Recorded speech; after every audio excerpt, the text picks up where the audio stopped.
Hi, I'm John Halloran, and I'm going to show you a little trick when you're using Empowered, how to make a word look right and sound right, or how to fix a word's pronunciation. So when you're working on the Empower program, you hit the menu here, and then you hit Toolbox right here. Then you make sure you go to User Settings. I think that's kind of where it always pops up, but hit User Settings, then go to Voice, and then it's really kind of nice because you can't miss it. Right here it says Edit Pronunciation. So I love the way you just touch there. This is really nice. You touch there where it says enter the word. So you can say John finished, and then you can enter the phonetic spelling. So if a word doesn't sound right, what's kind of nice is you can hit this little play button right here to play it, and then you can make sure it's right. And then you just hit add. And from now on, it'll see this spelling, John, pronounce it as that. Now, John would have worked, but a lot of times names and things you add don't come out right. So you try to spell, it could be, really, it could be almost anything. I remember a long time ago, you used to spell the word taco and it would come out taco. A lot of those words have been corrected in the actual person who developed the software for the voice, but it can still happen that you come across a common word and you need to make it look right and sound right. So I want to give you a fun example because I think we always have to remember to make things fun and teach humor and things. But back when I used to do therapy and I was working with kids with spelling, I would take them to spell mode, of course, and then I would be maybe teaching them how to spell mom, M-O-M. And then when they would touch speak display up here, I would have that mom, instead of it pronouncing mom, it might pronounce something like booger. So watch how easy that is to do. And you just do this temporarily again to already give the child something fun to do.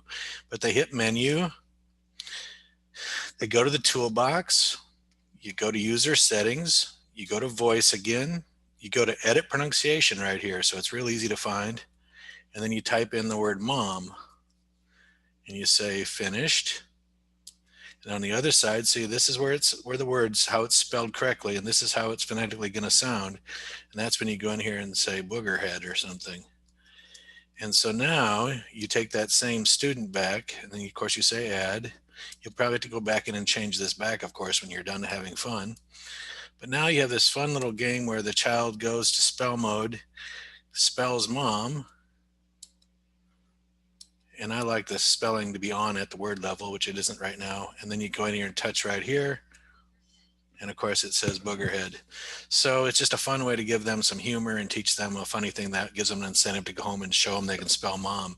Now, of course, where mom is on the device, it now says boogerhead. So that's why you have to go in and fix this. So then you'd have to go back in and change back mom to be pronounced as mom. Okay, I hope that makes sense on how to edit the pronunciation in Word. And I guess there's one more thing, long as we're here. Another thing you could use this for is you could use this for a form of abbreviation expansion. So you could go into your toolbox, you could go to your user settings, you could go to voice again, you could go to edit a pronunciation, and you could say the word is going to be JK. And then you could say finished, and the phonetic spelling could be just kidding. A lot of kids use a lot of that stuff now, or adults use that stuff, or people that are in social media and stuff. We all use it. So it's a great way to. So now if they ever put that in their device, or they went to spell mode and they type JK, now you're going to see, because I didn't store that with a space. It didn't, when I spelled that, it didn't see that, put those two together. Anyway, I hope that makes sense. And I hope you'll make sure kids can make sure when they're, and adults, I always say kids, but I mean both, whenever they're saying something on their device, you have a way to make it look right and sound right. I hope that helps. Thanks.